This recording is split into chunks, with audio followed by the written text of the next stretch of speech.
The drop in productivity, which mirrored a sharp decline in economic growth, is temporary and Federal Reserve officials are likely to shrug off the spike in labor costs, analysts said. And weather impacts are temporary, and as such, we should see productivity growth rebound substantially in the second quarter as economic growth strengthens, said Sam Bullard, a senior economist at Wells Fargo Securities in Charlotte, North Carolina. And productivity declined at a 1.7% annual rate, the biggest drop since the first quarter of 2013, the Labor Department said on Wednesday. And productivity, which measures hourly output per worker, advanced at a 2.3% pace in the fourth quarter, and economists had expected it to fall at a rate of only 1.0% in the first 3 months of the year. And an unusually cold and snowy winter in large areas of the United States slammed output, which rose at a feeble 0.3% rate, breaking sharply from the fourth quarter's brisk 3.8% pace.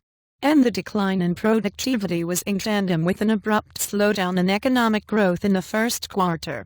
And gross domestic product expanded at a 0.1% annual rate, the government said in its advance estimate last week, a slowdown from the fourth quarter's 2.6% rate.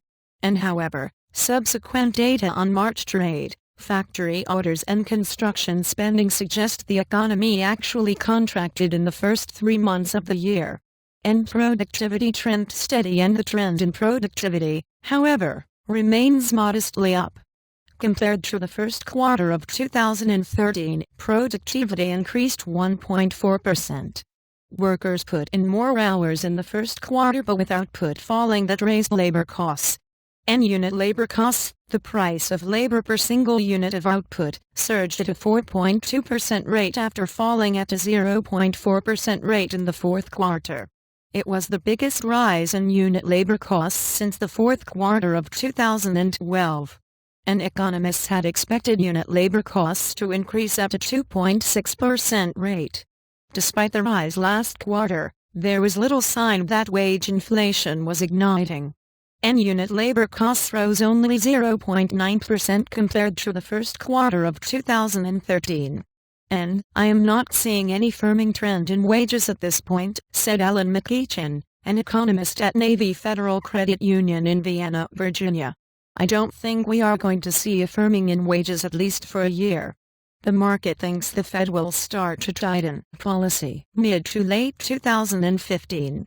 And a government report last week showed labor costs increased at their slowest pace in more than 2 years in the first quarter. In addition, the closely watched employment report released last week showed wage growth was stagnant in March.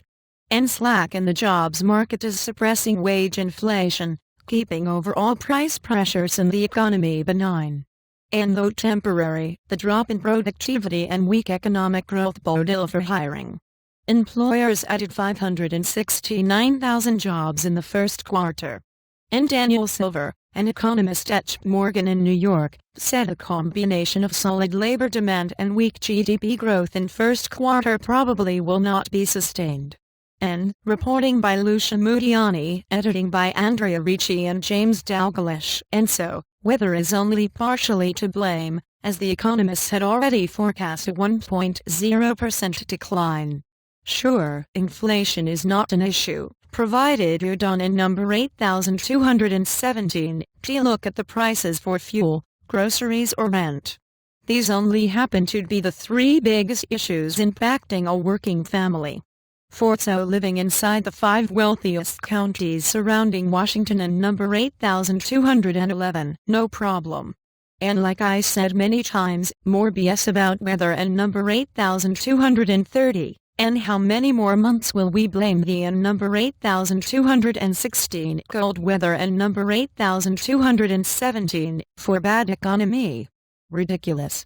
And back to top, and Thomson Reuters is the world's largest international multimedia news agency, providing investing news, world news, business news, technology news, headline news, small business news, news alerts, personal finance, stock market, and mutual funds information available on Reuters.com, video, mobile, and interactive television platforms. Thomson Reuters journalists are subject to an editorial handbook which requires fair presentation and disclosure of relevant interests. NYSE and Amex quotes delayed by at least 20 minutes.